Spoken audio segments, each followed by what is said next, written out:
Puji dan syukur, kami boleh mendengarkan dan merenungkan firman-Mu. Semoga kami dapat menjalankan kehidupan kami sesuai dengan firman-Mu. Amin.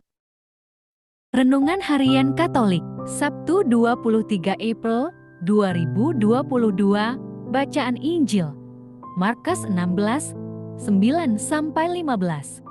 Pergilah ke seluruh dunia, beritakanlah Injil kepada segala makhluk. Inilah Injil suci menurut Markus. Setelah Yesus bangkit pagi-pagi, pada hari pertama minggu itu, ia mula-mula menampakkan dirinya kepada Maria Magdalena. Daripadanya, Yesus pernah mengusir 7 setan.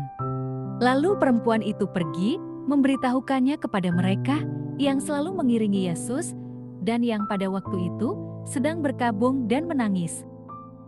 Tetapi ketika mereka mendengar bahwa Yesus hidup dan telah dilihat olehnya, mereka tidak percaya.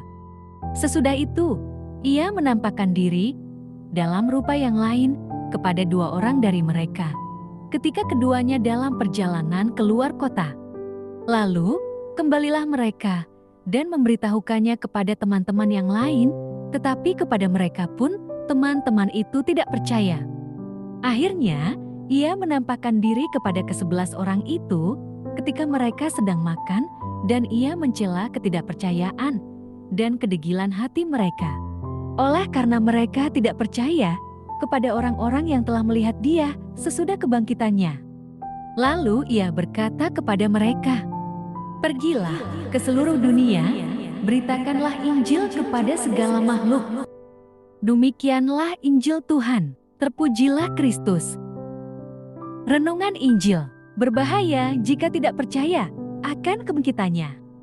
Berbahaya memastikan keraguan-raguan, namun jauh lebih berbahaya meragukan kepastian. Kadang kita begitu yakin dan memastikan bahwa sesuatu itu akan terjadi. Misalnya, jikalau langit mendung, kita berani memastikan bahwa hujan akan turun. Kita memastikan bahwa kita hadir tepat waktu, namun kenyataannya kita terlambat.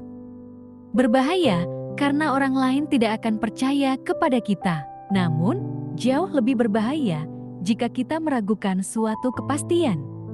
Contohnya, kita ragu dan membantah bahwa setiap pagi matahari akan terbit dari timur.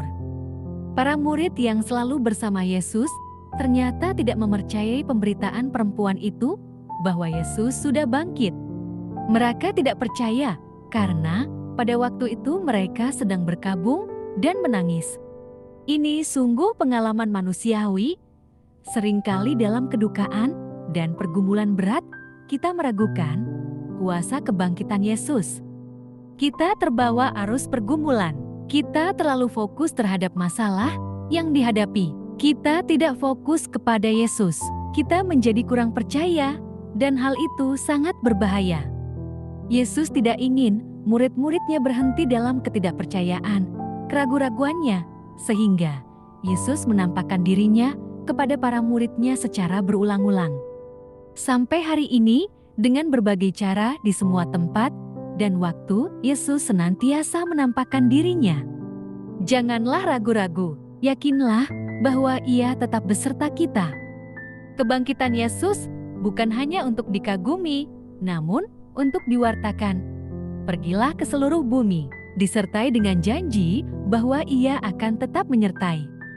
Jika kita adalah orang-orang yang tidak meragukan kebangkitannya, maka itu berarti kita juga adalah orang yang diutus Tuhan untuk memberitakan kebangkitannya dan kehidupan yang kekal.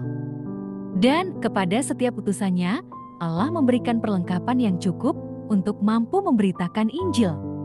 Tak hanya itu, Ia juga berjanji senantiasa menyertai umatnya sampai pada akhir zaman. Amin.